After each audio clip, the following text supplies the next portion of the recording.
Star Trek 57, M23, take 2.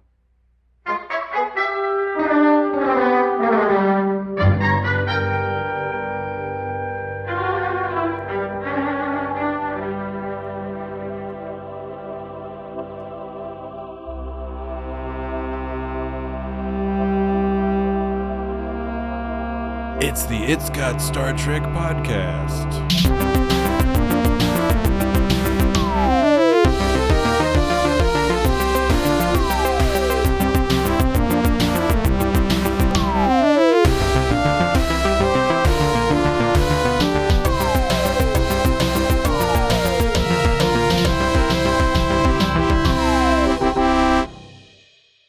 Talin, I hate to say it, but your previous crew were a bunch of f***ing idiots. You're one of the most brutally efficient, distant people I have ever met.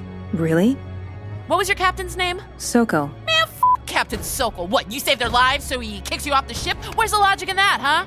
It does seem like a disproportionate response to a minor character flaw. There is no character flaw. Can you imagine anything more Vulcan than Bendai syndrome? Hello? I mean, Spock's dad had it, and he was Vulcan as a motherfucker.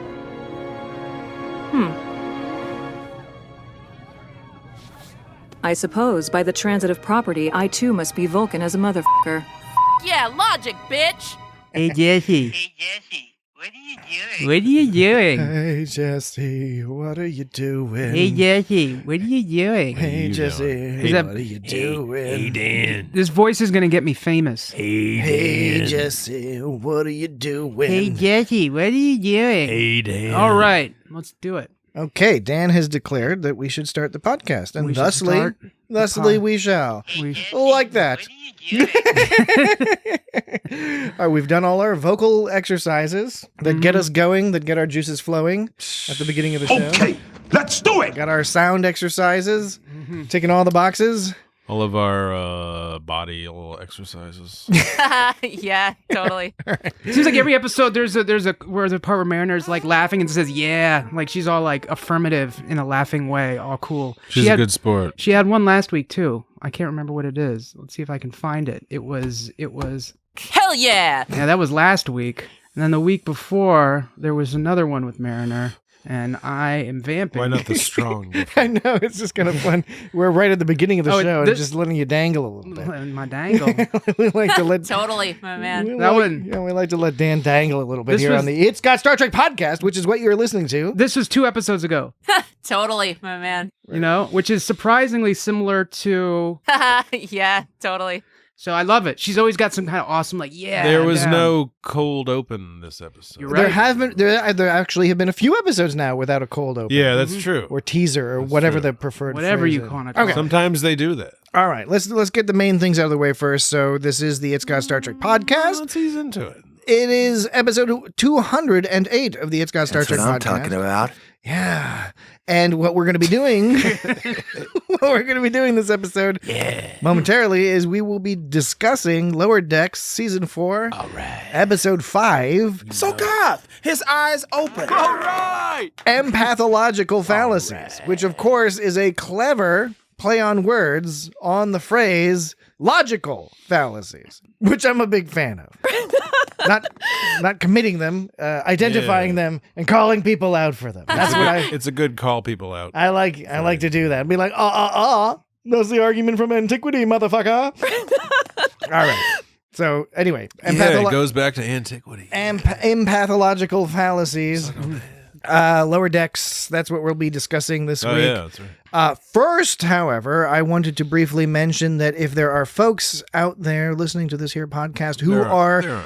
interested in me, if they haven't had enough me, Whoa. I don't think they have. if you've had just enough Dan and Jesse, but you need a little extra Patrick There's plenty of Dan. in your stew, then I highly recommend you head over to stew. this week's episode of Let's Talk About Treks, Yeah, Oh, totally. that's right. where Yeah. I joined Jack Dorino for a more organized and relaxed discussion Hell yeah. of last week's Lower Decks Something Borrowed, Something Green. Hell yeah. More relaxed than maybe we do here on a general More organized, probably, too. basis. Hell yeah. Regular co-host Earl Grey is dealing with a family situation, so he's been out of town. So I was invited to join Jack Dorino on Let's Talk About Treks, and we had a wonderful time.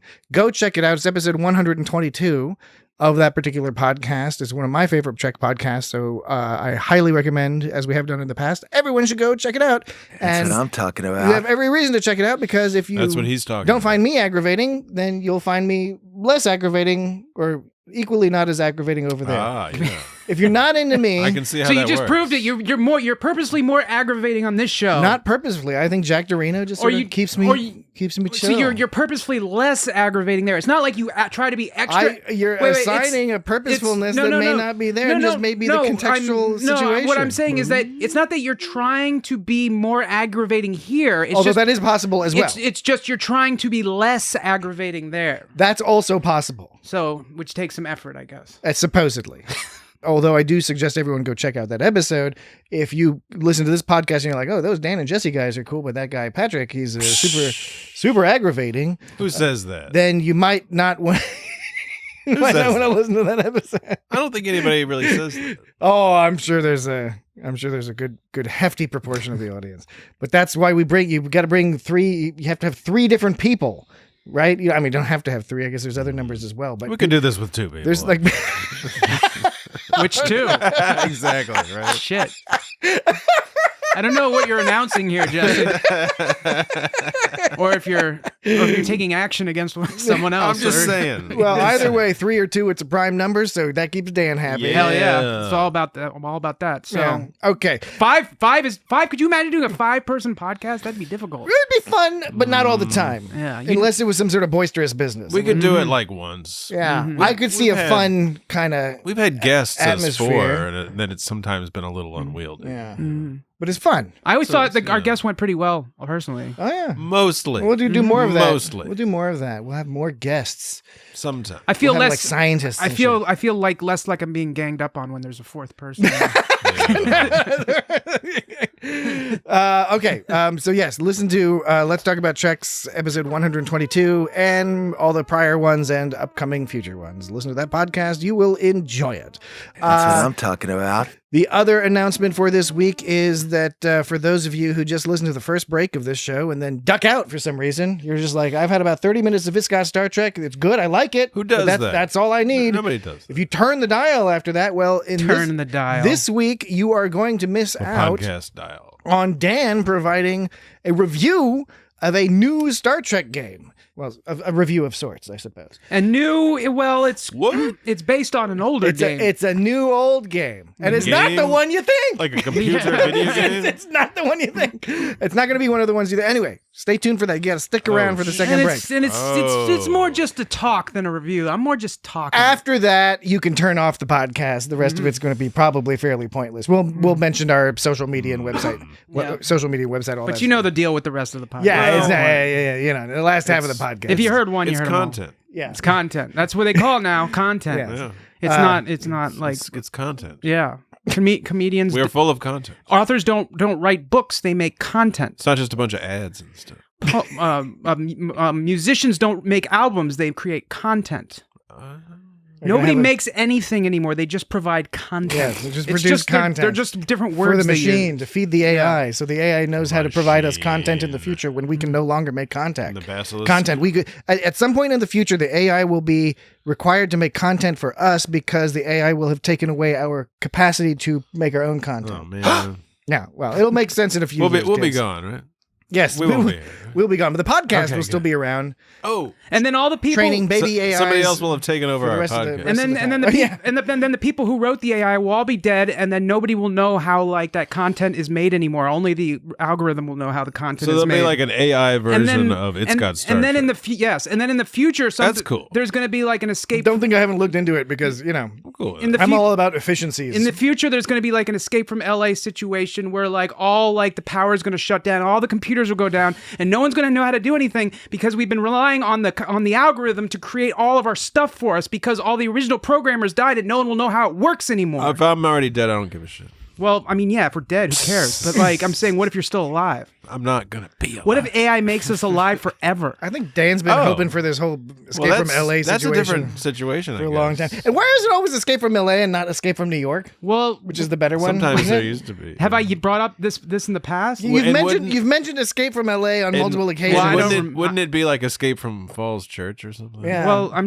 don't know. Escape from the Northern Virginia area. Escape from I don't remember. I can't. We just cross over the bridge, go into DC. I can't remember bringing up Escape from LA before, but I'll believe you if you say it, Patrick. And I don't know. Maybe it's just maybe not. Escape from New York's better, but maybe there was more. There was more sort of like DC's character development. There was the message was more pertinent in Escape from LA. I think more topical. Well, okay. Well, speaking of topical, it's a terrible movie. Escape from LA is a terrible movie. Speaking of topical, the other question I had before we get into the episode, which I promise we will do. The episode. Let's get into the discussion of the episode. Go. Empathological fallacies.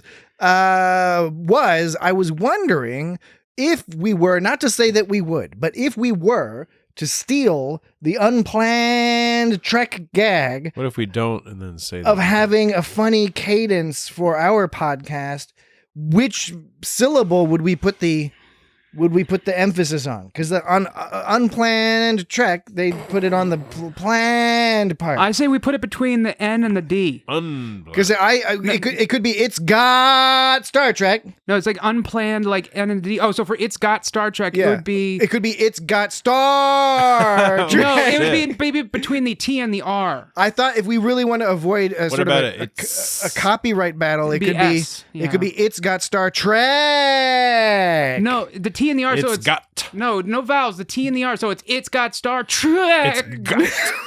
That just sounded like you got shot. It's got.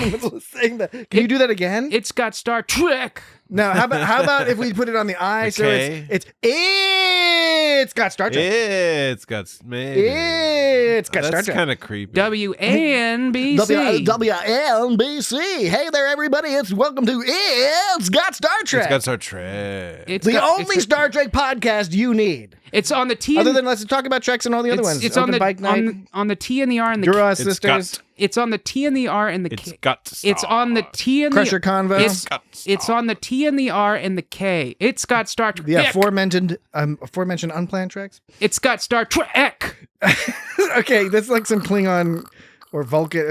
I'm not digging the. But why does it always have to be on the vowels? It doesn't have to be. It's not the vowels. It's the syllables. It's all about the syllables, which involve vowels. Well, yes, I mean vowels are a component of syllables, but they're not the. But you're always saying it's got Star Trek or it's got Star Trek. I'm saying it's got. Vowels are a necessary but insufficient requirement for a syllable. You're saying on the it's or the Trek. I'm saying on the T and the R and the K. So it's got Star Trek. The T and the R. You know, we need to do more video podcasts because we're missing out on Dan's faces. Wait. Yeah, Dan's got some good faces. No. For those of you who aren't in the know. Wait, hold on. Dan's famous for his faces. No, it's like this. It's got Star Trek. Okay, all right.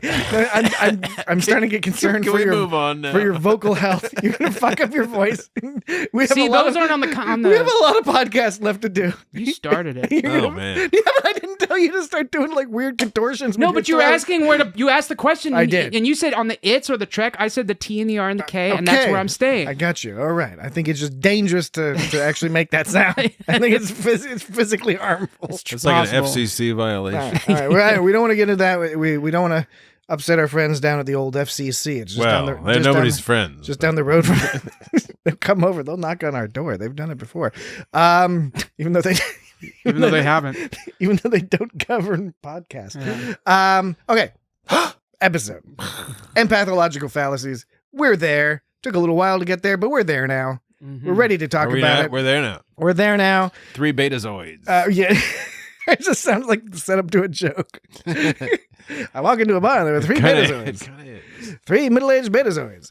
Okay, yes. Never mind. To begin with, this is a Talin-centric episode. Finally, we're getting halfway through the season, we're getting a Talin-centric episode, which is fantastic. Keep the good times rolling. And Delin gets to do the like captain's log analog. Yeah, she does. Yeah. Except they do it all creatively. It's not a captain's log. It's actually an outgoing message, and it's it's kind of clever because plea for help. At the end, you see the message at the end. Like she's been transcribing it. Yeah, when she's providing the narration, she's actually dictating the transcribing. Dictated, not read. To the thing, and you get to see it, and you read it, and I read it, and yeah, it's what she said, except for the first part. They only include the last part in there, but it was probably 2 or 3 pages. I was thinking, there's got to be some kind of email skin you can get that makes it look like a pad, Like an L-Cars? like the pad, because if you look like at the it, L-Cars display. That's what they call it, the L-Cars display. No, continue. I'm just that's the technical. Just don't You're look at me like- frozen. I'm talking about Dan's face. Dan got frozen. I'm inflating your point. Can you go into L-Cars display for people who don't know? Okay.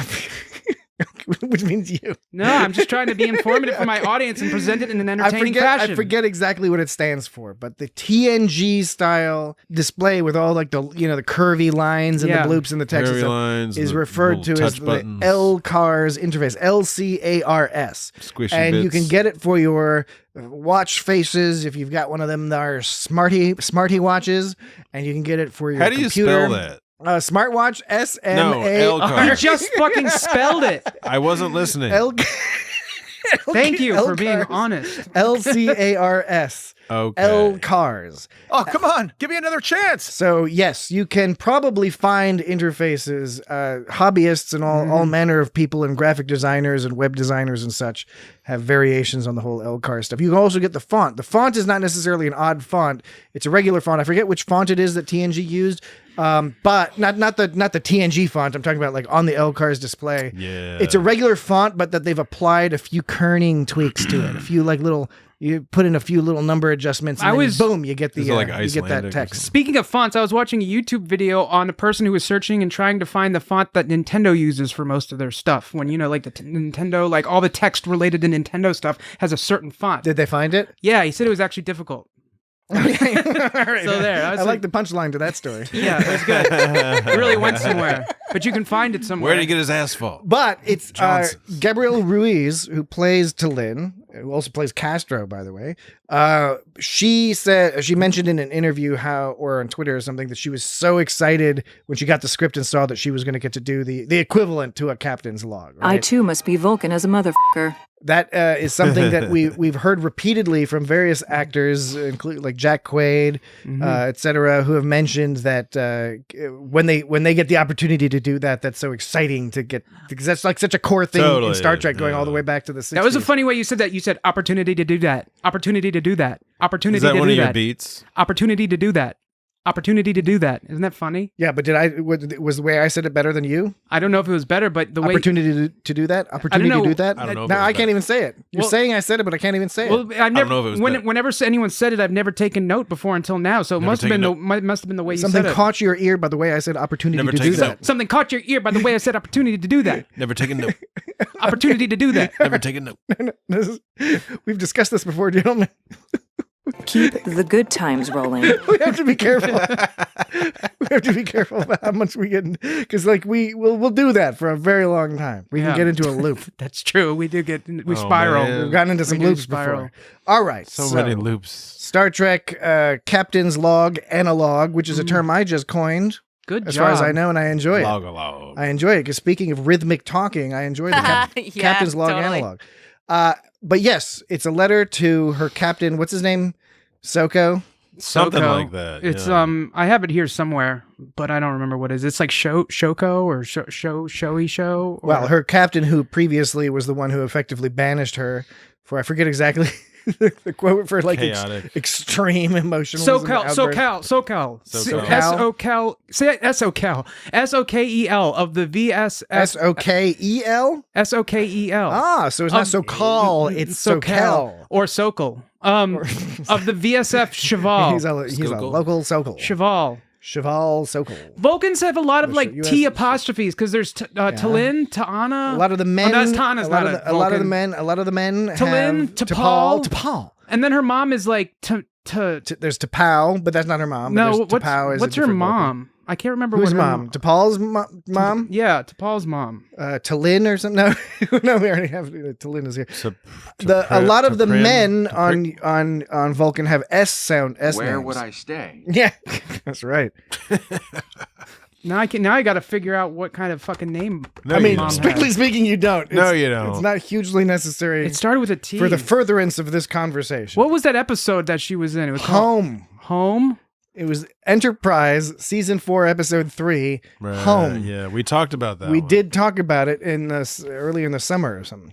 Yeah, did we? Yes, we did. I know we did. We did. Charles Trip Tucker, he had his shirt off, and you could see his nipples. I know. I was just vamping. something. I was just vamping. And I don't know. We talked a lot about the news. Teles is because we made a Teles is more joke. We totally did. Yeah. Maybe you did. It might have been you. Somebody did. If it was me, you really Vulcaned it up.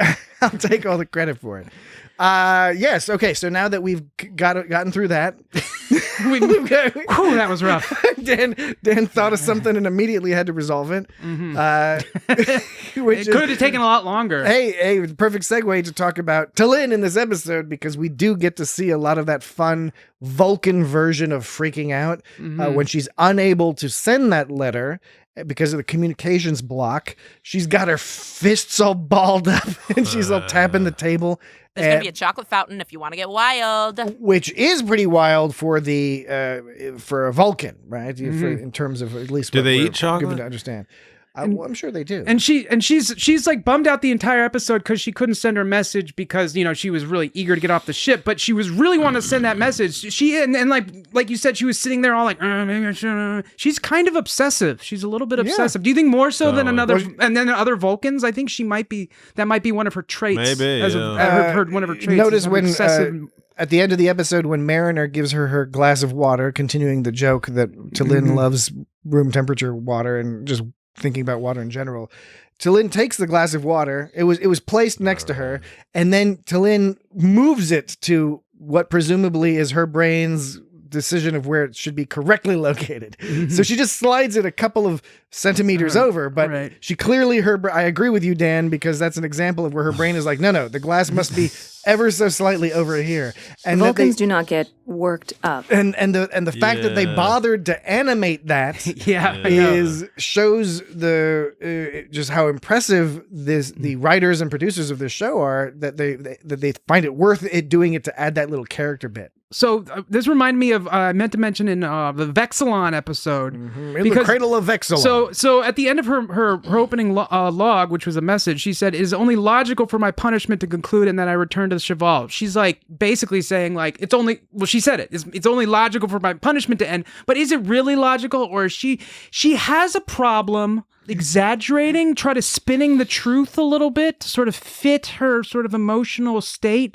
Because is it really logical for her to come back? Does she really think it's logical for her to come back? That is something that somebody would say when they're trying to convince somebody of something. I think it's also something we've seen Vulcans do a million times, which is where they're all like, well, I'm just going to craft a reality that fits the logical frame that I want to put. This is logical, I'm telling you. It reminded me of Vexilon because in that episode, when she was like, Tendi asked her not to show Talin. Tendi asked Talin not to show the Vulcans. Oh, that's in Something Borrowed, Something Green. Oh, is that in Something Borrowed, Something Green? Yes. I'm sorry. You're right. Yes, okay. The previous episode. Yeah, the previous episode. To this episode. Yes, I forget what happens last season week. 4, episode 4. So and then she throws it out the window. She's like, "Oops, I guess I lost it," which is just a straight up lie. And Vulcans, as we know, I also think you can see her actually delete it first and then throw it out the window. Yeah, so it's excessive. But and as we know, Vulcans can't lie. So she's. but we know this to be a fact. Okay, so again.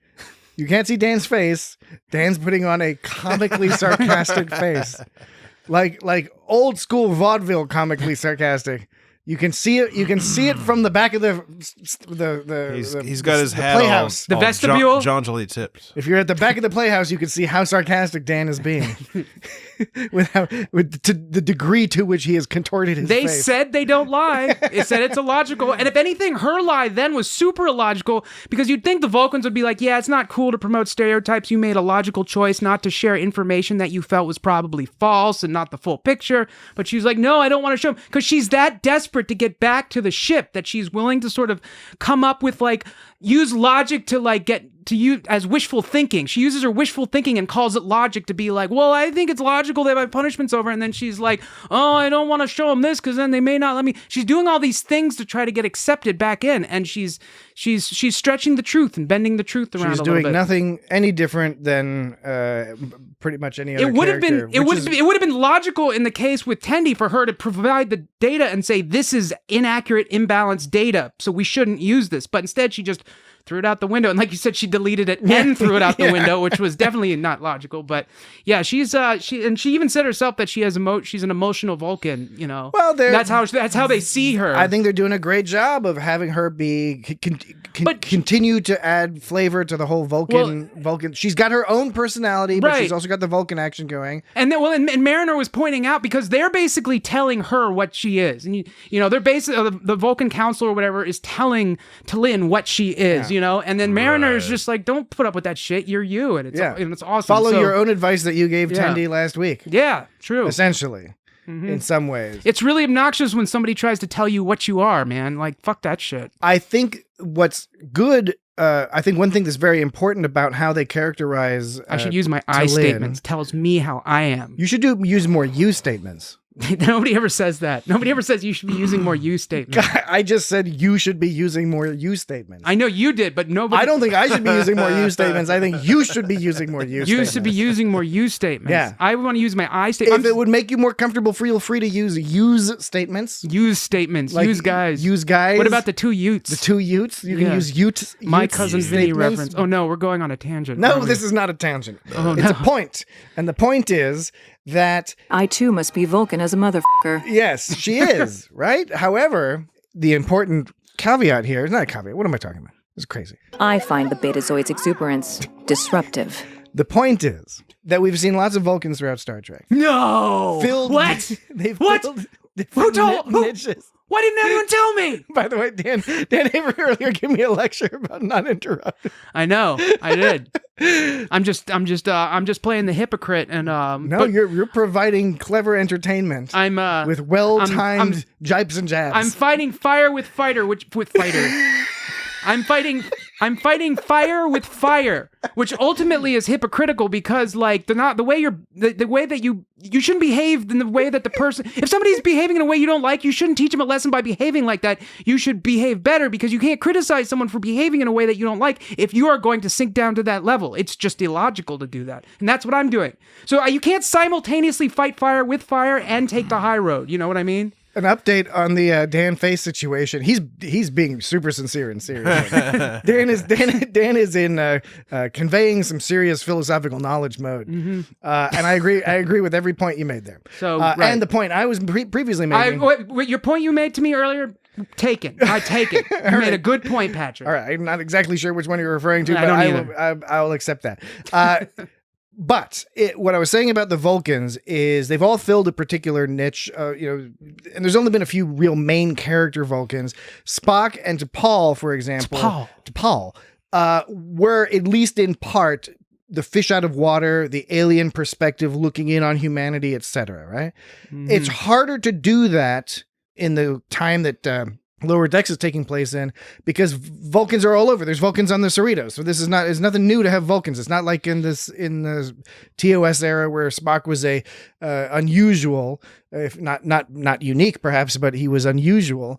The line is on it. Whoops, that was the wrong one. And they don't have T'Lyn really playing that fish out of water character. Sabotage. She's got her own. That's what I meant to play. She's got her own identity that they've carved out, where she does have a little almost a neurosis or something. She's got stuff she's working through.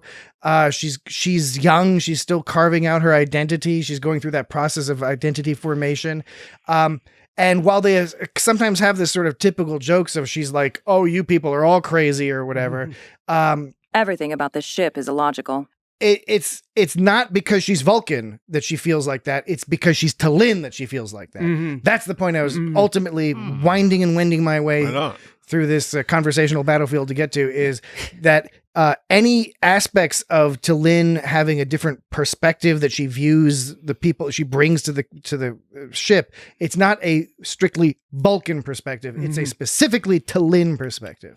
It's interesting you brought up T'Pol because they both had the same sort of thing where they were on the ship and they were like, I don't want to be on the ship anymore. And then eventually they're like, I kind of like this ship. Yeah. You know? So, and she seemed to realize it earlier than T'Pol did. I don't know. I can't say exactly what episode. It took T'Pol at least a season, I think, or maybe half a season. I don't know. It took her a little while to get technically half a season too, but to get fully, because with T'Pol they did the whole thing where she always played it for a long. She played it that she didn't want to be there for longer than she actually didn't want to be there. She grew to like them, and it was only when she was getting to a situation where they were going to force her to go back to Vulcan that she had to push back and make a decision whether or not to stay with the Enterprise crew or not. I'm trying to figure out how T'Pol and T'Lyn to emotionally differ, because it seems like T'Lyn.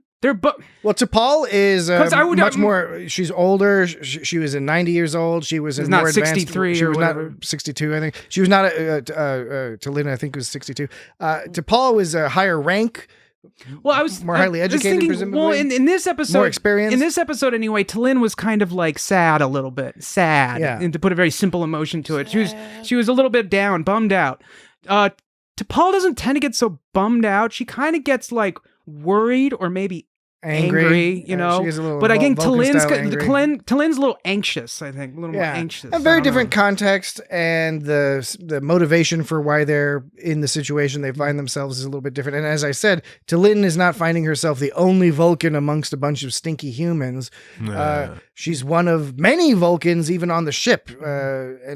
Actually, we were very interested to see if they do a story where she does some interacting with other Vulcans. You have to be careful because it's like, what story are you going to tell that requires that? And I think there's a potential minefield there. I'm trying to I'm trying to like I'm spiraling on the whole difference because I said one's worried and the other's anxious, and I was like, what's the difference between worried and anxious? Oh, I think there's a significant difference, but they both involve being like,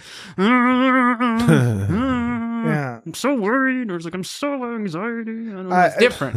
If I had to, being put on the spot, if I had to define my perception of the difference, being worried is a little bit more specific. Being anxious a little bit more generalized. Yeah. I find that anxiety, even if anxiety is brought on by a particular trigger, it can still have a feeling of being sort of more generalized. What the fuck? Yeah. Whereas being worried is like, oh, I hope that thing doesn't happen.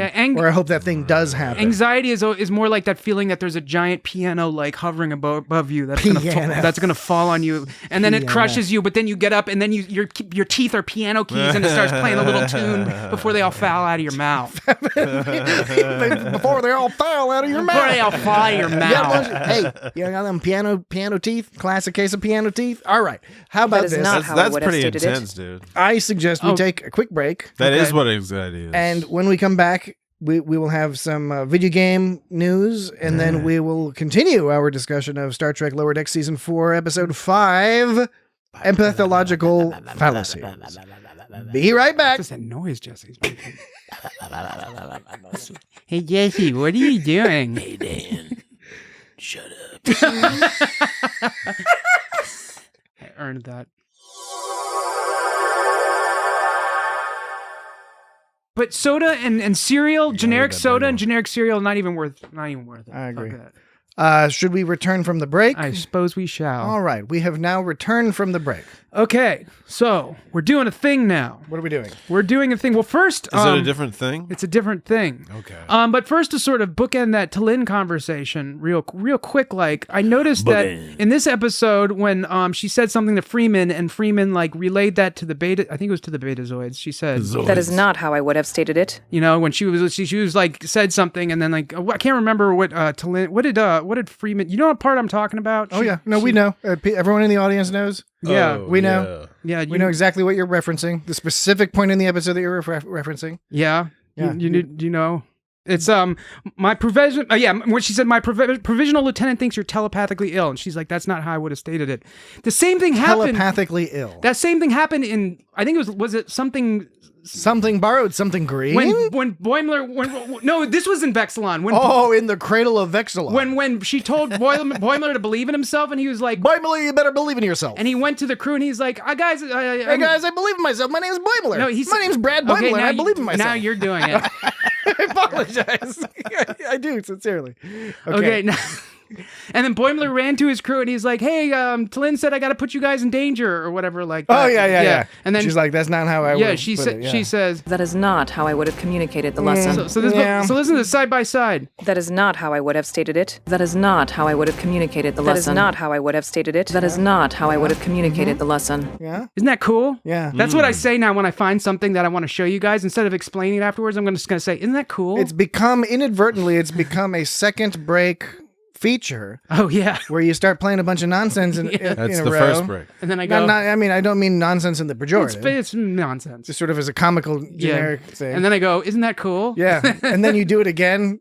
You want to do it again, but like for slightly too long? Yeah. Oh, I sort of that, like comically, you got to get that timing right where it's just people are just getting aggravated. I was about to do it again after you said that, but then you said, but for slightly too long. I was like, oh, you're right. I don't want to fall into that trap. No, you should do it for slightly too long. No, we're not. All right, so you're not going to do it at all? Not at all? Is that like slightly too less? That is not how I would have stated it. Or not long enough? That is not how I would have communicated the lesson. That is not how I would have stated it. That is not how I would have communicated the lesson. That is not how I would have communicated the lesson. That is not how I would have stated it. That is not how I would have communicated the lesson. That is not how I would have stated it. That is not how you would have done that at all. Okay, let's do it. All right, okay. So, thank you. Okay. Let's do it! That was an excellent bookend, as you put it. Is that a phrase you just came up with? I think people say that. Really? They say, I'm going to bookend this conversation. What does it refer to? Is it like the butthole of the book? No. Is that what it is? I don't want to think like that, end. man. You don't? Are you not an avid reader? Okay. Twisting my words, man. I quite like reading a book. You're twisting my butthole, man. Well, lately I've been reading. His favorite part is the butthole. I've been reading a lot of books on Kindle. Okay. Not and there are for our friends in England, for our friends under BBC rule, there are other e-books that you can purchase, e-book devices like the Nook, and I'm sure and the Cranny. This guy. Which makes me think of like butter and cranberry sauce. On the Kindle, the charge port could be the butthole because it's got a little charge port at the bottom. And when you're looking at the Kindle, sometimes you're looking at the... sometimes you're looking right up the charge port, if you know what I mean. Oh, snap. I wish I could roundhouse kick this situation in the face. I bet you do. Okay, all right. Enough dilly-dallying. We said after the break, we said when we get back, we would have some video game discussions. So, Dan, did you want some like atmospheric? Sure. All right. Let's do it. All right. This isn't even from the game. Well, it's really loud. I mean, because I'm going to have to yell like this is like when you're in a helicopter in a movie and you have to yell the conversation. I don't know what you're talking about. Oh this my is just God. Some very light... You're doing a traffic report? We're talking about video games. Go. All right. Yeah, I can scroll it back a little bit if that would help.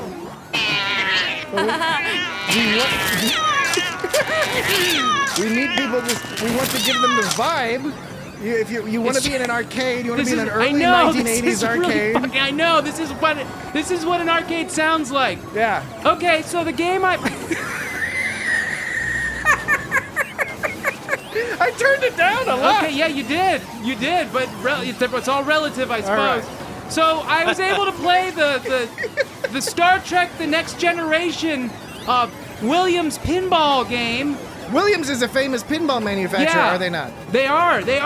And the thing is like you may be wondering, it's like, oh, Dan, you must be loaded. You bought a pinball machine? And I was like, no, you guys, no.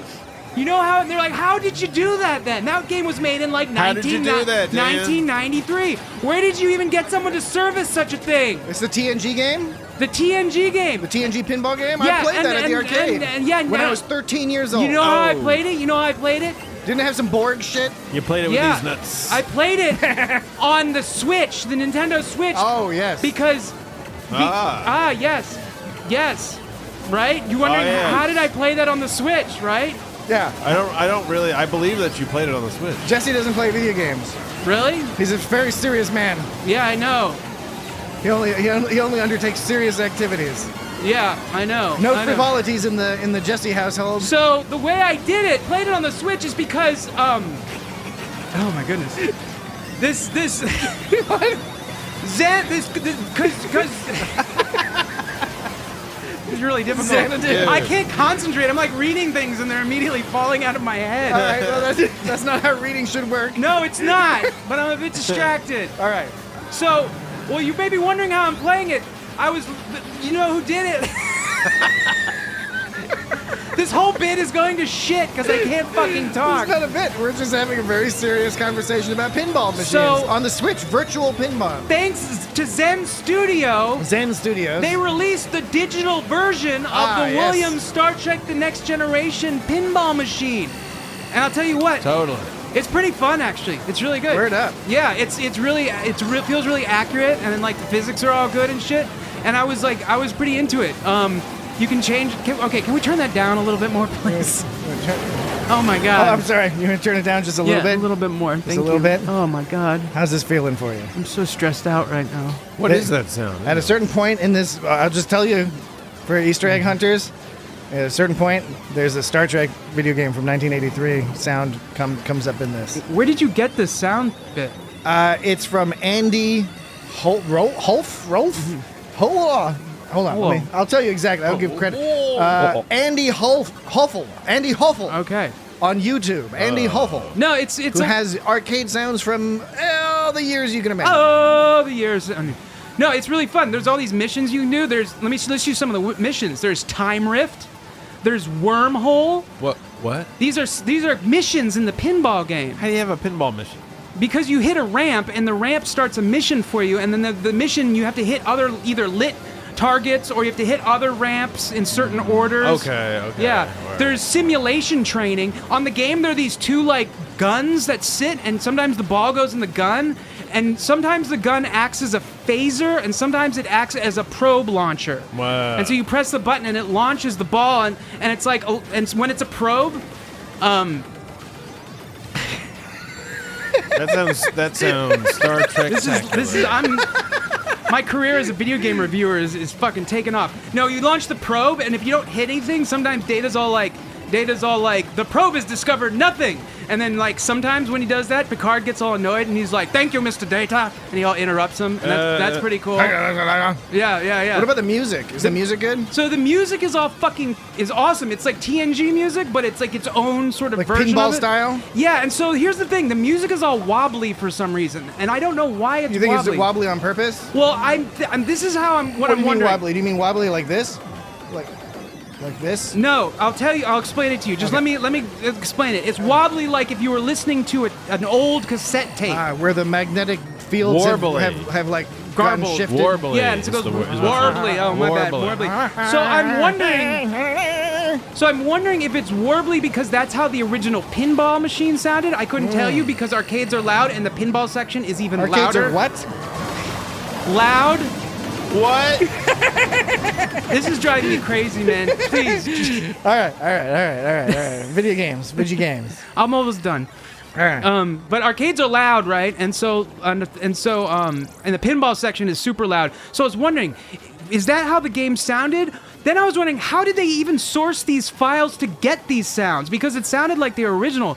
Did Williams have an archive of like old sound? Probably. They probably have an old machine. Yeah, but they probably have an old machine. But I'm wondering how you extract the sounds from the machine You itself. just stick a cable in it. You stick a cable and it has like an output just replicate thing. the sound. Probably you just stick some electrodes on the they right probably chip. just because sometimes video game makers like they lose the source code to like their old games and shit. It's a problem. It's crazy. So, but then I started having a fantasy where like Williams was like, yeah, we got these old tapes with this old sound, so you're gonna have to get them from these tapes. And the tapes were so old that when they pulled them from them, it was warbly. But that probably is not what happened. They're probably what you could correct for that as well. It's probably what you suggested, where they just pulled it straight off the pin. But it sounds, but it gives it like this nice sort of like charm to it. It's pretty cool. Nice. Music's tight. They got Q in there. Q's all like talking shit in They there. got Q. John Delancey? Yeah. You mean the guy from The Hand That Rocks the Cradle?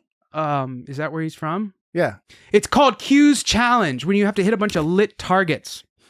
And then and Q goes like, "Buongiorno, Capitan, let's play a little game." And then Riker goes, "Q, we don't have time for your games." And that's so fun. And you know what else that happens? Sometimes the Borg enters Federation space. Oh no, I remember that actually from playing the thing. Yeah. Wait a minute, the Borg? And what happens when Borg enter Federation space? Oh, it's We have bad engaged news, dude. It's the bad Borg. news. It captures your ball. Because presumably... Wolf 359, am I right? I think so. Sure. And That sounds about right, so dude. what's probably happening is Or like Captain Sisko on the Saratoga, am I so, right? So what's probably No. So what's probably happening is the ball being captured is probably a ship going off to engage with the Borg. So Yeah. you get another ball, and then when you meet the Borg again, it keeps capturing. I'm wondering if that's how you get multi-ball. It could be. But I'm not Lulu sure. Dallas multi-ball. Because I'm not sure, because apparently there's also a Ferengi multi-ball mode. Ooh, fuck. That sounds like fun. Ferengi multi-ball. I mean, that does really sound like fun. Yeah. And then And which game systems is this available on, as far as we understand it? well, I know it's on the Switch. It's on the Nintendo Switch. You know that for a fact. which Yes. is a good one. What else is it on? Is it on the Microsoft Xboxical? I think it's on Steam. Jiggity Funk. It's in PlayStation, Steam, and Switch. Those are all I'm aware of So at it's the on moment. PC as well? Yeah, it's on It sounds PC. like it's all- available most places. Can you get it on a TurboGrafx 16, my friend? Oh, no, I don't think no. Zen Studio. See, you have to buy like the Zen. You're not buy. You download for free their like pinball player. Yeah, and, and it then comes you can- with you it load comes, I don't think modules. that and it TurboGrafx says and it comes with a download. couple tables already, Yeah. and then you download and you buy the module for it.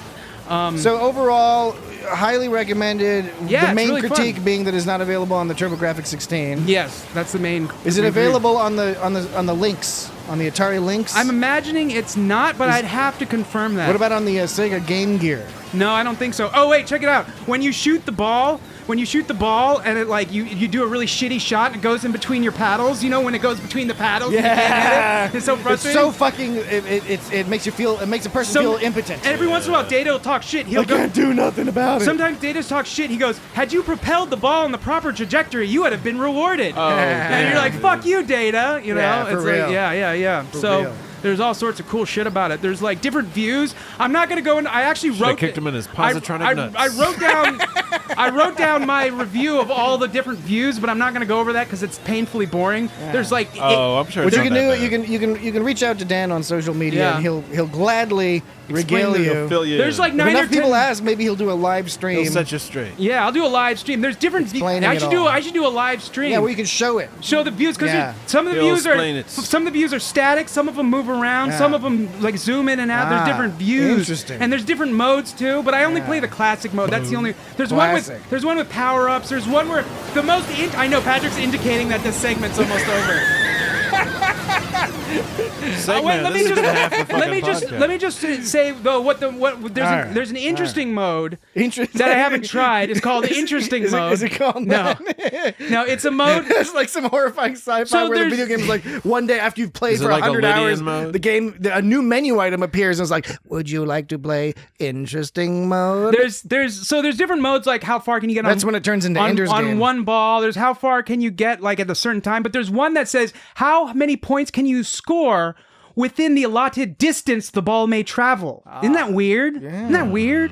I mean, I don't know if it's. I cannot offer a judgment as to whether or not that's honestly, weird I or don't. not. I don't think I'm really gonna get into the different modes. I just like classic, but like and there's an online leaderboard. Yeah, and well, shit. you're It's old cool. school. You're Yeah. old school like that. No, it's actually really fun. I enjoyed it. I'm Old having a good man. time. I'm having a good time with it, and I think I'll keep playing it. It's pretty good. And I might give it a try too. Yeah, it's fun. You've convinced me. And there's something really charming though about all the quotes and the different missions and like the Romulans, which is this is actually related to this episode. yeah, so maybe we can segue back into the episode. Yeah. With you this. talk more about the episode. Yeah. Let's no, you Talk guys. about Romulans. Okay. More video games. Can you turn that down, please? Okay. we're doing So the Romulans, one of the things that happens is the Romulans are always like Romulans. they're always detecting that the Romulans have entered the neutral zone. Yeah. That happens often. And the Romulans are like performing it and they'll come up and say like, you better get out of here. We're performing military exercises. Right, They're always performing military Mm-hmm. exercise in the neutral zone. And that's funny because this episode, the same fucking shit happened where they were like going into the neutral zone in this episode of Lower Decks and they were like, oh no, the Romulans, it's the neutral zone. And then the Romulans at the end are They all just like, appeared. they're like hunkering about the neutral zone. Did you have a recording of them It's going? like, let's go "Aw"? over there and lurk. I really liked. Oh no, I didn't get that one. I liked when the whole crew was all like, "Aw," and they're like, "What would you expect?" They were in the base like, "We'll go lurk over there," and the captain made his fingers do Section 87. finger wigglies. Yeah, I didn't have that one. Sector 87. Sector 87. Do you know what time mark it is? Because I could probably bring it up. Well, don't worry about that. It's near the end. You don't worry about that. No, we don't need to be worrying about none of that. We do need to be talking about this episode, though. Yeah. So Zen Studios TNG Pinball. Check it out. That's a Dan approval. Entirely too long. Now, they didn't... Damn, Jesse just talked shit. they didn't... Okay, let's talk about a few things about this, how this episode sort of progresses and resolves. Firstly, it's pretty apparent right away that they're evoking the idea of like what happened with Deanna's mom, and we've seen other examples, blah, blah, blah, blah, blah. They make it clear it's not going to be them. They're setting it up to seem like it's going to be them, but it's not going to be them, right? What is not as predictable is that it ends up being Talin, but it's one of those great twists where it's not something maybe most people will immediately guess, but when you find out, it turns out like, oh, that makes a lot of sense. That's really good. The one question I have is that they didn't really explain what was going on because they made a reference to how Bandai syndrome could cause something like this, but it normally only happens in older Vulcans like Sarek. But the thing is if she clearly doesn't have that, not only because she's not old enough, but also because wouldn't that mean she's dying? They seem to conclude this episode saying like whatever it was sorted itself out. So it was just because she was distressed and she's like got some super powerful brain. Apparently, they might have been able to wrap that up a little bit more clearly, but I guess there's enough clues there to point at. There was this connection between the Bandai syndrome and the Xanthi fever, so I think that connection from watching Star Trek over the years, it was like, oh, we can connect these two things, like make Vulcans connected to Betazoids to put this plot together, and which is cool. I like that, and it's just I know more than one person online asked the question. They said, wait, are we meant to understand that Talin is dying now? And we're not. Clearly, when you watch the episode, that's not what we're supposed to take away from this. They're not setting this up as that kind of a storyline. So at least a few people were confused out there. No biggie, but I just something I noticed. It was a little bit tricky. Also, the show is really benefits from multiple viewings because when you know exactly what's going to happen, everything makes a lot more sense going through. Because when you're first viewing it, it's like, okay, they're purposefully doing the whole like, hey, look, it's the Betazoids, but like we know it's not going to be. And then like they're getting all anxious and freaking out because they are also being impacted by Talin's impacting people's emotions. I guess you'd have to. That's sort of. They don't really spell that one out, though. See, that's the thing is, like, you kind of have to stretch your brain for that. When you first are watching this episode, it's not really clear why they're hiding this whole secret about like the ship coming in. They make it seem like, oh no, they make it seem like kind of like when Ransom was talking about was exercising with Shax when they had the Beverly Troy moment when they were wearing those leotards or whatever, and he was like, Mariner won't be my problem anymore. And Mariner overhears it just like that. Yeah, he all did. Sinister style. He did, and Mariner was like, he's correctly so. Mariner interpreted that as something sinister, like as anyone would have, but he really just meant it was because I'll show her love and affection and as a leader and or something. I don't know what the fuck he said, but he was basically wasn't being sinister. Here's a similar kind of thing where they made it unnecessarily sinister. Well, because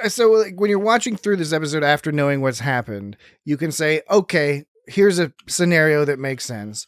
These are 3 agents from the intelligence service of Betazoid, and they are on a top secret mission that requires radio silence. So that's one reason. There's the reason for the radio silence that we're officers of the BIA. When you're first watching the episode, you're meant to take it as being suspicious and weird and like, what's going on? What sinister thing is going on? Oh no, that's a perfectly normal thing because these are intelligence officers. However, they are not being represented to the captain or to the crew as intelligence officers. And that's somewhat unusual. You'd expect at least the captain to know what the real deal was. But again, you could at least argue or understand a scenario where the Federation makes a deal to be like, we're not even going to inform the captain. She's just shuffling you from one place to another. Angel 1, which is that planet from TNG that was run by women. And they made Riker dress up all sexy. And they're taking them to Vriza. And they're undercover as these party animals, but they also seem to be partying, right? So it's another thing where it gets they're a little actually partying. Yeah, it gets a little confusing because you're like, okay, it was funny. And then the main thing that makes it all make sense in the end is when you understand and when it clicks that you're like, oh, they are also being messed with in their minds. That's why they're being paranoid. That's why they're acting weirdly. Because when they all bust out and they're lipsticks or something turn into stun batons. It's like some kind of 1960s Batman villain. Yeah, and when they do like the 3-person sort of triple attack on Talin, that was straight out of like Powerpuff Girls or something like that. It was just this like super team attack. It was kind of awesome. I liked when I'm gonna pull that. Wasn't this moment funny? This next segment is called "Isn't This Moment Funny?" When Talin brought they were in the doctor's the sick bay, and Talin brought in a bunch of cocktails, but Freeman turned them down because they were looking for more cocktails. Like she all walked in with like 3 giant different things. Cocktails. Yeah, she's like, "Oh, no need for those, Lieutenant. We're already heading for more cocktails." And the she's cat like, doctor drank one. She drank one, and was like, "Oh fuck." Yeah, I gotta go into surgery. Yeah, she brought cocktails, and they were like, "We're getting more cocktails," and she said, "She already had cocktails." Yeah, Isn't that funny? They wanted different cocktails. This has been another segment of Isn't That Funny? Yeah, that's the kind of thing that really annoyed Talin, I think. Yeah, it was one of the many things that annoyed Talin. Smelly humans. You think Betazoids smell too? Everybody smells. I think everybody pretty much smells to a Vulcan. Dan wrote a book called Everybody that eats meat, I guess. You know that book, Everybody Poops? It's called Everybody Smells. Dan wrote a book called Everybody Smells. Oh. The reviews were so-so. Yeah. Some reviewers argued Some were like, well, maybe just you smell. That unlike Everybody Poops, the premise is not well, 100% much true. like my video game review career, my book writing career didn't take off. So book writing. But it was a well-written book. Yeah. What'd you think of my video game review? Here's the problem with the book, Dan, and I argued this at the time. Though I agree it was an innovative idea, the whole plan of doing a scratch and sniff book called Everybody Smells, I think it impacted the marketability of that. Come on, give me another chance. But the text was quality. The text was very good, and the font, fuck man, don't get me started about You that could font. almost smell the font. That's a whole new technology. That's what the AI Smell-o-font. The AI is gonna give us wondrous things like smell-o-fonts. Smell-o-font. Damn it! Elephant. Okay, so yeah, everyone's starting to go crazy. They have this whole redirect thing, which was fun. It was all very entertaining. It was just a few things were a little confusing because it's like, why exactly are these things happening? And you do have to stretch a couple things to make understand them. But whatever, it works out in the end. We get to learn a little bit more about the ship thing, the monster ship that's zapping all these people, and more importantly, we're learning more about everyone else who's involved in the hunt for this thing. Yeah. If this is going up to the level where Betazoids going to send some operatives on some super high level top secret mission. So there was Kathu, was the one was played by Wendy Malick. Yes.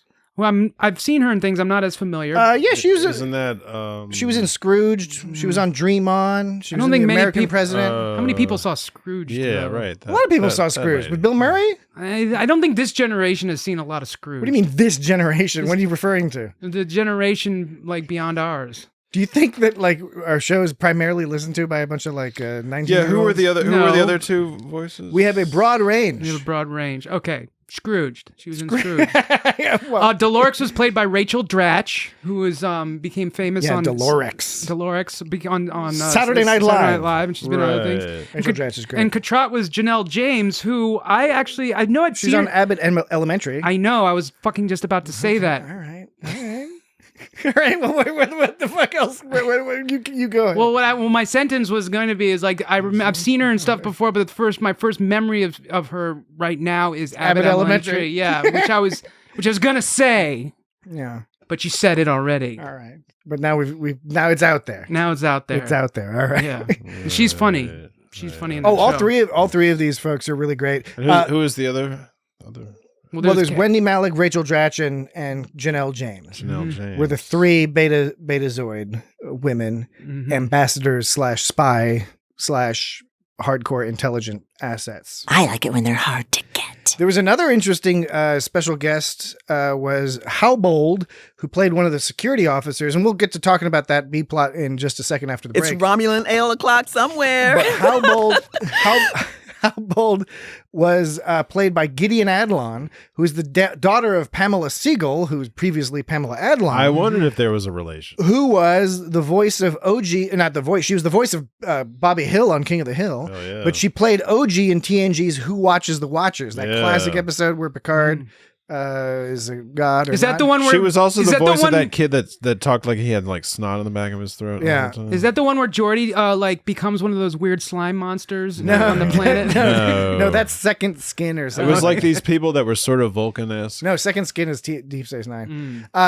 No, the Who Watches the Watchers is the one with the Proto-Vulcans. Proto-Vulcans. And the scientists are in a holographic thing. The holo generator breaks down. Yeah. And so they can be seen, and then everyone freaks out, and they think Captain Picard's a god, and they shoot him with an arrow, all that good stuff. Did we talk about that on this podcast? Prime directive I don't think we've talked about Who Watches the Watchers. No, we haven't. We've mentioned it. Maybe Dan's algorithm will come up with Who Watches Holo generator. I think we mentioned it several times. Yeah. Holo generator. But so it's fun to have some of that Star Trek often mentioned, Nepo baby, discussed. Nepo baby Star Trek action. Nepo baby. Nepo baby. Nepo baby. Nepo baby. What does that even mean? Did you ever notice how Cation kind of spelled like cat? It's it's got an I in it, It's Caitan. There's the CA and T are in that word. Yeah, isn't that a funny coincidence? Yeah. Isn't that weird? They're kind of cat-like, wouldn't you Isn't say? that neat? Hey, audience. Just for a little behind-the-scenes action. This is one of those situations where neither Jesse nor I have a good read on whether Dan's gagging or not. Right. Whether this is That's gagging. Whether this is one of Dan's classic gags, or if Dan actually is purporting to have made this observation. He's got his own Bendai syndrome.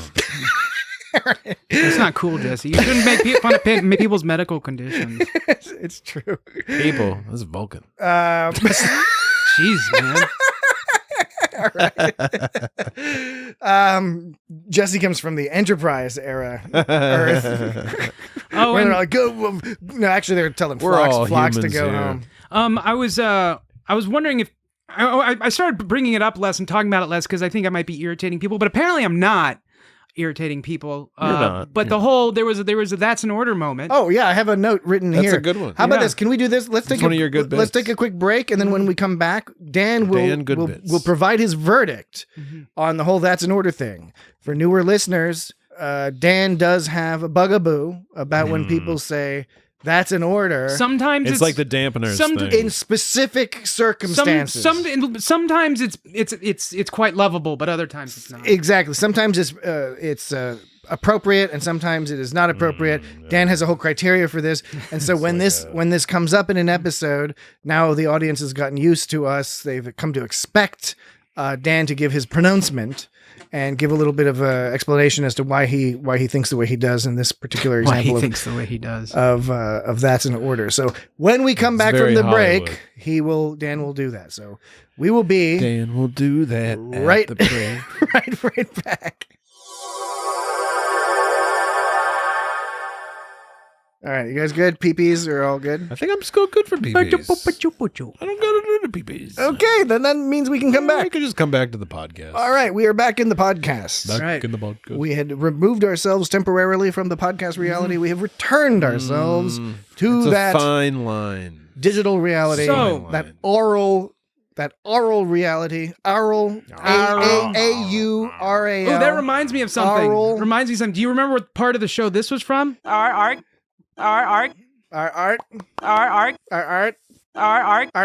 You know what she's saying? Who's saying what? You want me to play the answer? Yes. Captain, these diplomats are our guests. Oh, our guest. Our. I always think it's Our funny. hour. Well, she People really, say our. tried to make it sound like two different words. She did. She did a good job. Which It's is just very good. it's an impossible scenario. Yeah. She did a good job. Impossible scenario, like describing like shutting down Chernobyl. Would you like the Malcolm Reed puzzle? I love the Malcolm Reed puzzle. That was good. And like some kind of funny tarot cards that's peculiar to their century. Did you think that was Malcolm Reed? I was like, when I was thinking, It was Malcolm. No, Reed. no. What I'm saying is, did you think that was Malcolm Reed when you saw it? Because when I saw it, I was like, that doesn't look like Archer, and I wasn't sure if that was Malcolm Reed or Chip Tucker III. But I wasn't sure until they mentioned it later. I was sure immediately because of the context. Was of the cheeks? Was it the cheeks? Well, partly it was the cheeks. It was on the side. It said security. No, the cheeks. But they were security officers, and I had presumed that the security officers would be idolizing That makes a lot of sense. quote unquote original security. This guy officer. knows Star Trek. Well, he was like a tactical officer. Yes, but he Same became diff. he he carved out the role of a security officer. He came up with the because idea he was all paranoid. Didn't he come up with the idea of red alert? Yeah. Except at first he called it like the pineapple alert or something, and it didn't work. You're thinking about the pineapple. Was both the tactical and the security. You're thinking about the pineapple rag that from the Scott Joplin piece they played last week. No, I'm thinking about the fact that Reed's favorite cake was pineapple cake. Oh yeah, there was a whole episode about that. But it did say on the side of the puzzle security something, so I should have gotten it there. Okay, let's do it. Let's do it. What were you saying, Jesse? I don't know. No, we're waiting for you, Dan. No, Jesse said something earlier, but it doesn't matter. Jesse, I didn't mean that like it sounded, Jesse. Well, I think I said that Worf was both the tactical and the security. And it really does matter a lot. Thank you, Jesse. I mean, I was just saying. That's an order. You can do both. That's an order. So Freeman says, she says, my crew and I don't just get all emotional for no reason. My cadence is all fucked up. My crew and I don't just get all emotional for no reason. Something is going on here. And until we figure it out, you three are confined to quarters. And then Mariner says, Mom, they haven't done anything. And then Freeman goes, that's an order. Now. She's ordering them confined to quarters. But what was the order exactly? Does she want them to Does she want the crew to confine them to quarters? Or does she want them to confine themselves to quarters? She doesn't direct it at anyone. There's no order there. You can't boo your captain. She says, like, I want them confined to quarters, but you don't say how. You don't say, like, who's supposed to do it. You don't say... Supposed to.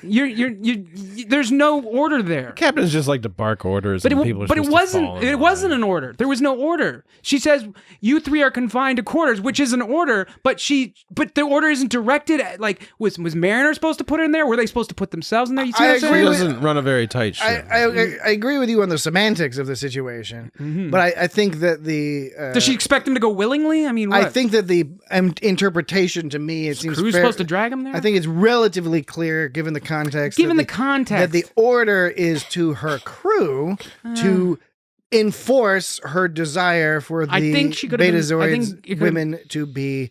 This is one of the reasons locked in their quarters. This is actually it's not. It's ruined the episode for you. No, this. It was totally unwatchable, unplayable, unwatchable. No, that was the fault of Paramount Plus. Yeah, no, that was fault of Paramount. Oh yeah, because that's No, I was just reading another Reddit thread about people complaining about Paramount Plus, and of course other people replying, well, it really depends on which setup you have, because a lot of people don't have any problems with Paramount. Yeah, I have a problem on my mine goes fine. On my Shield where it like takes a while to buffer properly. I get annoyed when Paramount Plus they show the skip intro. And then it just never goes away, because it's supposed to go away after a couple seconds. You're supposed to be like, I don't want to skip the intro, so it goes away so you can enjoy the screen without the skip intro thing. It doesn't go away. It doesn't go away. Yeah, it doesn't go away. And then the more aggravating thing to my mind, because normally I don't have problems with it, but I frequently am interested in I want to confirm which guest actors were voicing which characters. And that is one of the first credits that comes up at the end. But the way they've structured it is it's this horrific nightmare where you have to tell it to keep watching the credits. Yeah, right. But the problem is by the time you click on the credits, it's past that. It's past that. And when you click rewind, it resets and has a tag in it that says, "Oh, go and make the credits all small." I could catch the first group of guests, but then I couldn't catch the second group. I couldn't even catch the first one. I could see the director, and then it immediately it's a nightmare. On mine, a lot of times when I'm scrubbing through the episode, it doesn't update the preview picture, so it's showing preview pictures from like an entirely different part of the episode, and and also for a brief period you were able to skip the ads. There was a brief period you could skip the ads. I was like, all right, and then they got longer. The ads got longer, and then thing happens where if I by the way, this is for the ad-free tier. Yes, and so of Paramount Plus in the United States of America. And there's this thing where like if I don't exit it properly, it won't save my spot in the episode, so it jumps back to the beginning, which is like whatever. But what happens is it is annoying, but for me it also sometimes then plays the ad again. Like I'll watch 5 seconds of an episode to catch something, switch away to something else, come back, I didn't exit properly, so it goes back to the beginning of the episode and plays an entire fucking ad again. I'm like, what the fuck is they need to like devil's in the details, man. I don't think I get any ads on that. Well, at the beginning, there's usually like a 30 probably got second. your- at the beginning. But Yeah, the beginning. do you get yours through the Amazon Prime, or do you get it? Yeah. See that? I mean, think I don't. It's like I watch it on the Amazon Prime. Yeah, but it's not I think through it's. the Amazon. I think it's better to watch it through the Amazon Prime. Anyway, this has been our occasional segment. Yeah, talking about Minus. Paramount Minus. I knew they were going to merge with Showtime. All right, but so that's an order. That's oh wait, an order. so I wasn't quite finished. So for that reason, Call to order. that was one of the reasons that I had a problem with that's an order in this one, because it was kind of a technicality in that I didn't feel like it was really directed enough, even though it was implied. Now, what about the fact that she is emotionally compromised and that giving a stupid "that's an order" makes sense in the context of her not behaving properly? No, it's still no. I don't think You're like, no, fuck that. No. Usually it's hard to get mad at Lower Decks for that's an order, because it's usually presented in like a funny, joking kind of like satirical, maybe even you could say kind of way. Even if you want to use big college words like that, you could say it's satirical. Okay. Is satirical? Yeah. Wait. Is satirical a college word now? I bet you if you ask Google to give you a word of the day, one of those days would be satirical. My phone, you can turn the phone on if Google to give you a word of the Jesse, day. I don't mean to word block you here, but I just want to clarify. Do you think that college words are the criteria for being a college word is if Google presents it to you as the word of the day? It's learning. Okay. So Jesse, go right ahead. it seemed like a prima. It seemed like You're not Jesse. Jesse was going to say something. Okay, I'm sorry. I just assumed he was going to go say something else. Freeman's like not a Freeman is a captain with a very unruly crew, and she often has to say that's in order because whatever she said before like isn't like immediately followed. Yeah, you know? I mean, So I guess it's not presented in a way that's sort of be like, come on, you guys. It's not presented in the way of like, punch me in the face and kill. Well, actually, Lower Decks did that, but it was funnier then, even though it was unrealistic. Because it was funny. again, it wasn't like, Captain, I can't leave you behind, and they're like, you got to leave me. That's an order. That's like the worst. That's the primary example that you don't like. Yeah. Right. Yeah, so this one, I guess, was okay, and you're right, heightened emotions. She's got to get a Don't crew die. order. That's an order. Yeah, but like the whole concept of saying that's an order is just so played out. I mean, I don't disagree. It's Hollywood, man. I don't disagree. But Hollywood except when it's satirically done, which is a college word, which is often the case with Lower Decks. So it's That's a college word? we just do it. No, I know, but come on. Why is that a college So I word? guess we didn't really come to any conclusions about that. I wasn't a huge. I give it like a 7 out of 11, maybe. Wait. 11? A 7 out of 11. Why does it go to 11? Are you talking about the episode or the that's an order? That's an order. It gets a 7 out of 11. What is a higher score, better or worse? It's just a 7 out of 11. No, man. because it's a 7 out of 11, you must tell us which direction. Otherwise, this is a meaningless. Okay. I'll clarify it for you. If it's a 7 out of 11 in the way that it's an 18 out of D. Okay, all right, I get you. You're going to be recalcitrant about No. this. I get it. No, it's fine. Not. It's acceptable. It's not great. All right. Now the B story. The B story with Boimler, and again here. Boimler. This was one of those Manhaver. This is one of those story points where you knew where they were going to go, but it was presented really nicely, and it was just I thought it was a nice cozy little storyline, because as soon as Rutherford is all like, oh, I have somebody for the program, yes, the joke is, of course, it's not going to be training Boimler or whatever. It's Sunkatse. It's going to get it. It's going to be an attempt to get him to relax in some fashion. And I thought it was really fun. Charades. Manhaver. Fedorov. Honus. Kaishon. Taylor. Merp. Manhaver. Merp. Merp. Big Merp. Fedorov. Big Merp. Merp. Honus. Merp. Sleepy Merp. Merp. Manhaver. Big Merp. Kaishon. Sleepy Merp. Sleepy Merp. Sleepy Merp. Something with an S. Sleepy Merp. Merp. Big Merp. Merp. Manhaver. How could I forget that? Very well done. Yeah. It's kind of a funny thing I'm such an idiot. for him to be all like, I got to memorize everybody's name because that's what you do. It's a typical Boimler Yeah. Man-haver. overreacting. Bonus. And the thing is part of it is Boimler, of course, wants to do good at his job. Yeah. So he, Do well at his job. Same difference, man. He wants to do well at his job. He wants You to do it good. do good at his job, as in he wants to be a do-gooder. But I think another aspect, and maybe I'm reading too much into this, I think part of it is also Boimler in his quest to do a good job is in part informed by how he would have liked to be treated when he was an ensign, right? So he just thinks to himself, I want people to know my name. I don't want, because he, remember Ransom at the beginning of season 1 who kept calling him by different names, not Boimler, and that was a fairly common joke that he was sort of almost forgettable. He's moved past that now, but I could also see him wanting to make sure that he doesn't make that mistake by calling somebody the wrong name or forgetting their name. So there's a That's good my friend you're calling an idiot. there's a good motivation for I thought that was cute when Rutherford it said was that. very Yeah, cute. he says cute He stuff. said, don't call yourself an idiot. Yeah, I really like Rutherford. He's really cute in this episode. He's a cutie guy. Yeah. And Shax, of course, this is nothing new for Shax. He's demonstrated multiple times before Something in a bucket. that he's all about that tough guy / caring guy persona, Yeah, right? With his doing Baby bear. throwing clay pots and things like that. Right? You're trying to hold a little bird. Yeah, but Talin doesn't want to do any pottery, and she like held her hand up, and she was like, "No, I'm not interested in that." She put down her glass of water, and her hand was up in Tendy's face, like, "I'm not like, interested in "No." that Yeah. activity." Dude, Tendy, and that scene, I think it was that scene, The end scene where she wants to get a hug and is being all like almost no different than when she was under the influence of the Yeah, I of know. Talin's emotional business. You came over to talk to me. Yeah. Oh no, it was the scene when they were all getting emotional. So their emotions were enhanced. And her under eyes eyelids are all super green. Yeah. So Rutherford. Super green. Super green. So Rutherford. Okay. Well, I'll just go talk about Tendy. But there were other emotions going on. But yeah, she says like, you came to talk to me. I've dreamed of this moment. She's like all kind of needy. That's like what's going on here.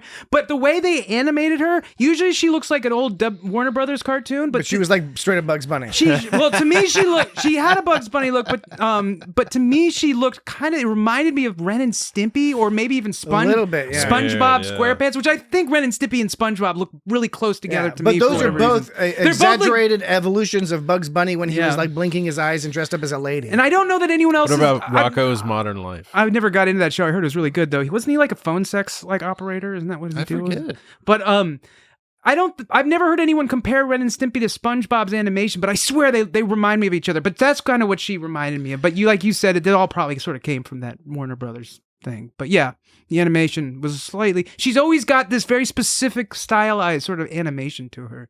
Rutherford was all super psyched. That was his emotion. yeah. Ransom had smashing glasses and yeah. stuff. Ransom had like body image issues. He was sad because nobody was noticing his gains. At some point, most of the people had taken off their uniforms, and they were just in their underwear, and they were doing the pyramid business. Well, but in the future, everyone doesn't mind being in their underwear. They're all cool with it. Yeah, they were all just hanging out. Yeah, I guess it doesn't take much. So Freeman wanted to be liked because she was worried about being embarrassed in front of the Betazoids.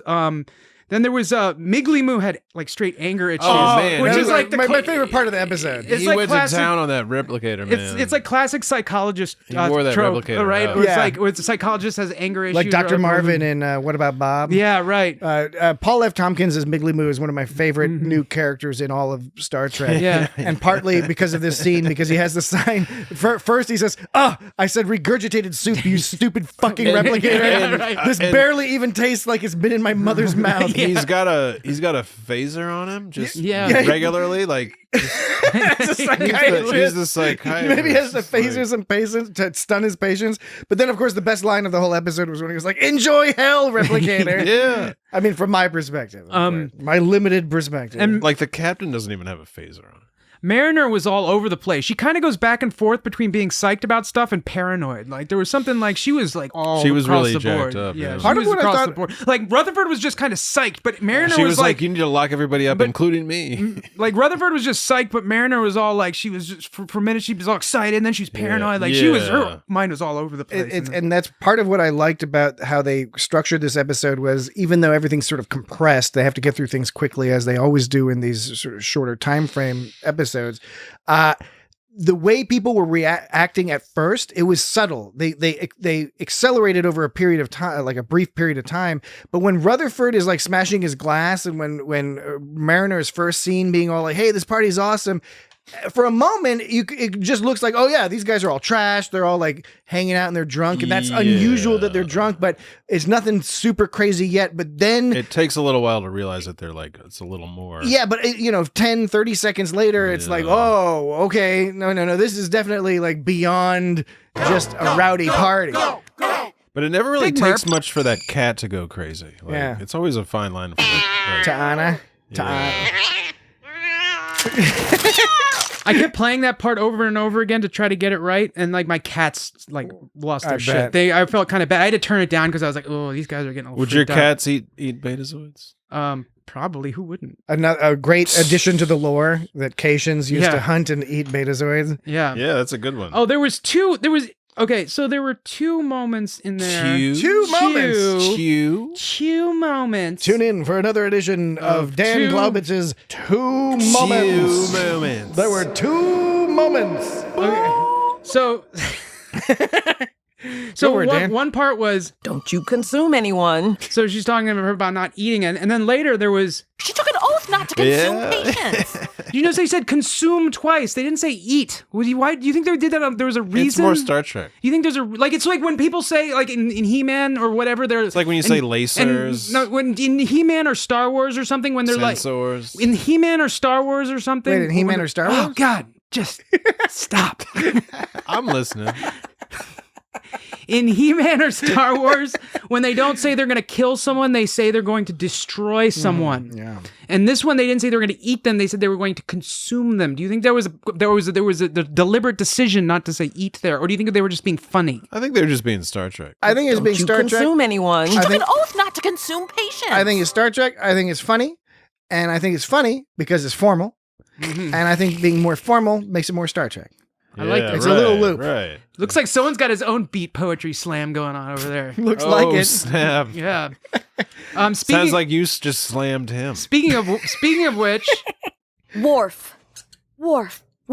Torn between worlds. A warrior. No!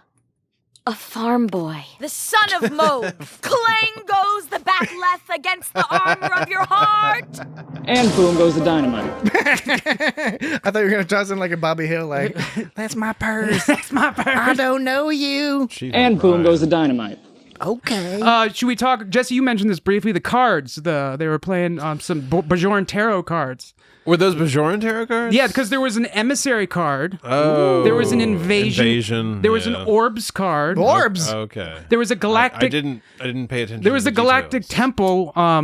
Which was just a fucking wormhole, right? Isn't that the deal? Yeah, the wormhole. You gotta get They were a neat shape. Got all them aliens in the wormhole. The wormhole aliens. Tarot cards nowadays are even weird shapes. There's a Derna card, which is like a moon of Bajor, which I can't remember what the significance of Derna is. Then there was Boya, which is the Bajoran word for spirit, soul, or ghost. So those are the cards that were on there. I looked at them. Yeah, that's tight. Dude. And you know what I had to do to look at them? That's a very good. You want to know? good looking because of Paramount Plus, I couldn't rewind right before it and pause on it because it would not have buffered by then. I had to rewind it like a minute before so it had time to buffer. Then I could pause on it because then I'd be able to read the text because I couldn't read. Or you got to wait for because it was in weird text, a weird font. I want that font. Yeah, you should have gone upside its head. Well, because should have. That's a good idea. But you can also go to the there's screenshots. Usually within a day or two, screenshots come out, and those can be helpful because then you can get some of that. Well, can you just look up screenshots? I've never tried to look up screenshots. I'll send you a link. Oh, I'll send you a link to a place that does the screenshots. Speaking of interesting shots. Speaking of an interesting shot. Is this going to be an alcohol joke? You're going to make an alcohol joke? I'm not. I don't think he does that. Is this Dan's it's alcohol Romulan corner? ale o'clock somewhere. That hat reminded me of the hat on Bob's Burgers that was like, it's unbelievable. Yes. Where they're, When they're in the Belize. So, well, first that of all, shirt where it says "Knitters with Attitude." this was speaking of shots. When on the thumbnail when you're playing the episode, there was a shot of Mariner with her head all sideways, poking in to look at. Give her the shot. Get the shot. Get the shot. Get the shot. Do I gotta stab her 3 times? Stab her 3 times. No, you gotta stab her 3 times. That's a Pulp Fiction joke. Yeah. And a joke about drug overdoses. So funny. When Mariner comes in all head sideways, it was funny. But what I was really getting at, which sort of segues into this, is when back to when we were talking about Talin being all stressed about the pad, like she's like tapping on the desk, being all stressed out. She's got her head is sideways, and she's making an expression, and this expression looks exactly. This is a time mark 6:04. 6:04. This is exactly to me looks almost 6 minutes and 4 seconds looks almost into the television program. Is this when they're in sick bay? No, this is Talin in her quarters after she gave her opening log. I'm sorry. No, you're good. But then at the part I guess it's right after Mariner says, I have to rescue my mommy. Like that mark 1525. They're running sideways and TAS style. That's what it is. It's TAS style. And Mariner's all like crazy, but like Talin is all still. Yeah, it's like TAS style. She's running. She's not just TAS style. Specifically, like how Spock runs in TOS side silhouette. The only difference is that it's not a silhouette. Yeah. So if you look at 1604 and 1525, though. 1604 or 604. I'm sorry. Thank you, Patrick. 604. 604. Thank you. I'm grateful. We just saved people a lot of time and stopped a lot of emails. Yep. Oh, snap. But 604 I'm the one who gets those emails. 604 and 1525, Talin is making to me the same sideways looking face. Internet repellent. It'll say sideways looking face. I also liked, in addition to Talin running like TAS style. I have to rescue my mommy. I liked seeing Kayshawn when the security team sprung into action. Kayshawn did that crazy like running with his arms behind him. That was awesome. and it was God. His eyes open. All right. My question for you guys was: is that do you know that is that a specific reference for something? I don't know. To me, it feels like it has to be. It seems like it should be a reference to something, and I'm just not remembering or not making the connection. But it was so aerodynamic. Otherwise, well, it just made me think of that's how you see like little kids run around. Like often when they're playing like superhero or whatever, they'll be like, "Oh, look at me, I'm an airplane" or whatever. Right. So it was very almost playful and childish. You should write in to feedback@itsgotstartrek.com if you know the direct reference that was making. Alternatively, you can also get us on social media @itsgotstartrek at all the places. Holograms. Write us in, let us know what that's a reference to. Big Merp. Sleepy Merp. Merp. Merp. Merp. Merp. Merp. Merp. Merp. Okay. Manhaver. Yes, Manhaver. Merp. It's at all. You're hungry. Manhaver. You're hungry. You're hungry. You're hungry. You're hungry. Yes. You're hungry. Yeah. I have to You're rescue hungry. my mommy. You're hungry. You're hungry. You're hungry. You're hungry. You're hungry. I have to rescue my mommy. You're hungry. You're hungry. You're hungry. Hey, don't be mean You're to hungry. You're hungry. I have to rescue You're my hungry. mommy. You're hungry. Hey, don't be You're mean to hungry. me. You're hungry. You're hungry. Hey, don't be mean You're to hungry. me. You're hungry. You're hungry. You're hungry. Hey, don't be mean You're to hungry. me. Okay. You're hungry. Hey, don't be mean to You're me. hungry. I think You're hungry. we're ready to go. Oh, no.